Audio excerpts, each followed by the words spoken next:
안녕하세요. 이주성 비뇨기과 원장 이주성입니다.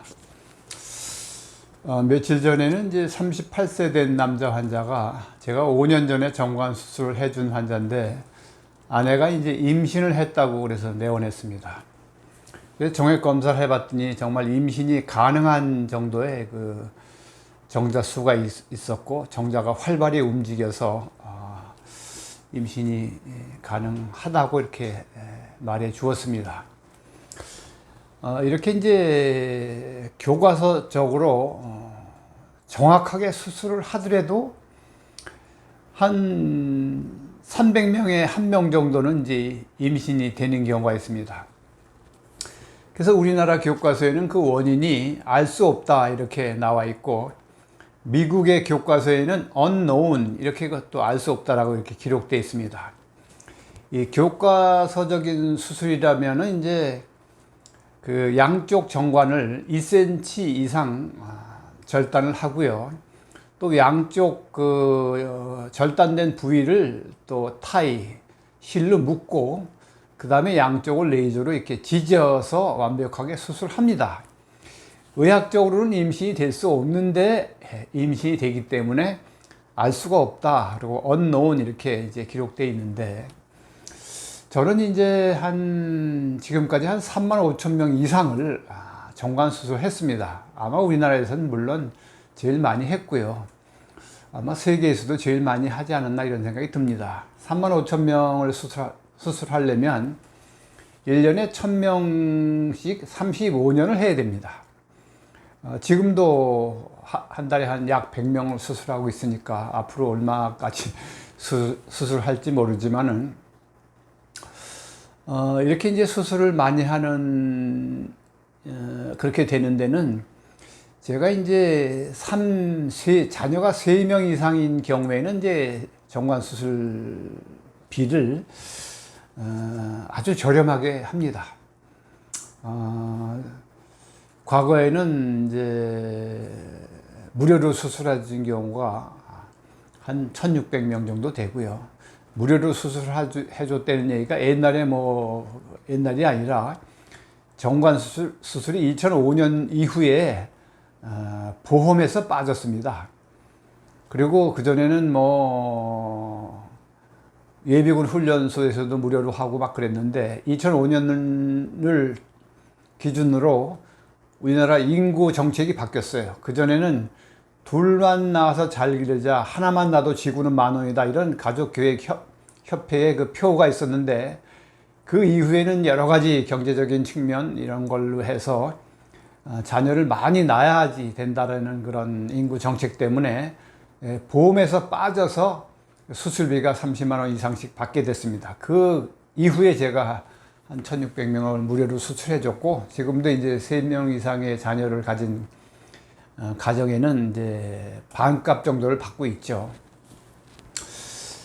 그래서 이제 지금 우리나라의 인구정책,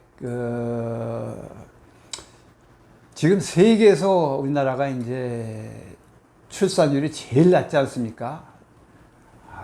이대로 가면은 한 30년 후에는 정말 심각한 그런 위기가 찾아옵니다. 지금도 제 병원에서 보면은 외국인들이 그 의료 혜택을 받는 사람이 많아요. 국적이 우리나라가 아니더라도 근로자로 온 사람들이 의료 혜택을 많이 받고 있습니다. 근데 30년 후에는 아마 훨씬 많은 외국인들이 우리나라 국적을 가지고 있을 것이고, 투표에 참여할 것이고, 또 모든 그런 분야에 그들이 다, 지금도 이제 근로 현장의 80%가 외국인이 차지하고 있지 않습니까?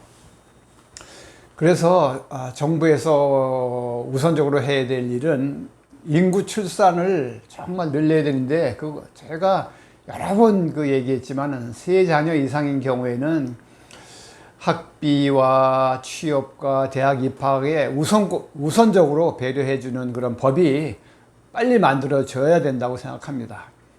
최근에 무슨 민주 유공자들의 자녀들을 학비 면제, 또 취업 우선권, 대학의 우선권 이런 걸로 이제 법을 제정하려다가 여론에 밀려서 이제 무산됐는데 그 생각 자체가 참 한심하고 어리석고 참 탐욕스럽고 진짜 민족을 생각하는 그런 아니 국회의원이 된 사람들이 그런 짓거리를 하고 있으니 참 욕이 나오는 거 억지로 참고 있습니다. 에휴 진짜. 하여간 제가 그렇게 수술 많이 하면서 또 제가 수술한 환자가 임신이 돼서 많은 에피소드가 있었겠죠.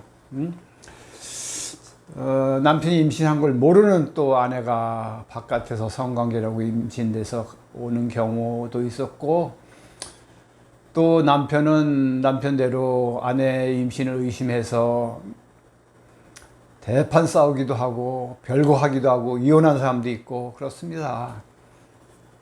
그걸 이제 임신 정관 수술하고도 임신된다는 사실을 알게 되면은 그렇게 의심하지 않고 싸우지 않고 이혼하지 않고 별거하지 않았을 텐데도 불구하고 그런 에피소드가 많이 경험했고, 그 다음에 저는 이제 무엇보다도 임신하게 되면 그 임신된 생명을 살리려고 애를 많이 썼습니다. 그래서 야, 그런 상태에서 임신된 애는 하나님이 주신 정말 천재임에 틀림없다, 꼭 낳아야 된다라고 그렇게 격려도 하고, 또 그런 아이이기 때문에 제가 태어날 때까지 모든 경비를 내가 부담하겠다는 얘기도 많이 해줬고, 또 실제로 많은 아이들을 낳아서 지금 뭐 결혼한 애였습니다. 그 생명이 결혼해서 지금 또 결혼해서 아이를 낳은 애도 있고, 그렇습니다. 참 이렇게 오랫동안 이렇게 병원 운영하다 보면 정말 여러 일들이 벌어지죠. 그리고 이런 일이 있을 때마다 저는 느끼는 것이,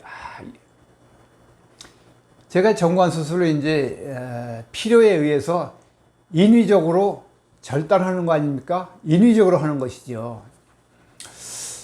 그러고 임신이 되는 것이죠. 이런 걸 볼 때마다 저는 이제 우리나라가 통일이 되겠구나 이런 생각을 하게 됩니다. 이럴 때마다. 우리나라 분단이 되는 건 인위적으로 외세에 의해서 분단된 것이죠. 지금도 이런 우리 주변 열강들이 이 통일을 원치 않고, 또 남한이나 북한에 있는 기득권 세력들이 통일을 원치 않고, 또 정치하는 사람들이 통일을 원치 않지만, 인위적으로 분단되고 인위적으로 통일을 원치 않지만 알 수 없는 unknown power, 알 수 없는 힘에 의해서 이 인위적으로 분단된 것은 연결될 수밖에 없다라는 생각을, 그런 확신과 믿음을 갖고 있습니다. 그런 꿈과 소망을 가지고 있습니다. 그런 꿈과 소망이 있는 한 나는 죽지 않고 건강하게 살아 있을 것입니다. 그래서 요즘 제가 한강을 이렇게 수영으로 왔다 갔다 합니다. 그 잠실대교 밑에는 지금도 주말에는 그 한강을 횡단하는 그 수영팀들이 있어요. 저는 통일되면 이제 대동강에서 오르발 끼지 않고 맨발로 대동강을 한번 수영하고 싶고, 또 개마고원에서 이렇게 텃밭을 가꾸고 죽으면 개마고원에 묻히고 싶습니다. 이런 그 정관 수술을 받고 연결되는 사람을 볼 때마다 그런 생각이 들고 또 들고 하면서 그냥 속으로 이렇게 기쁨이 꽉 또 차오르는 하루입니다. 끝까지 들어주셔서 구독자 여러분 고맙습니다.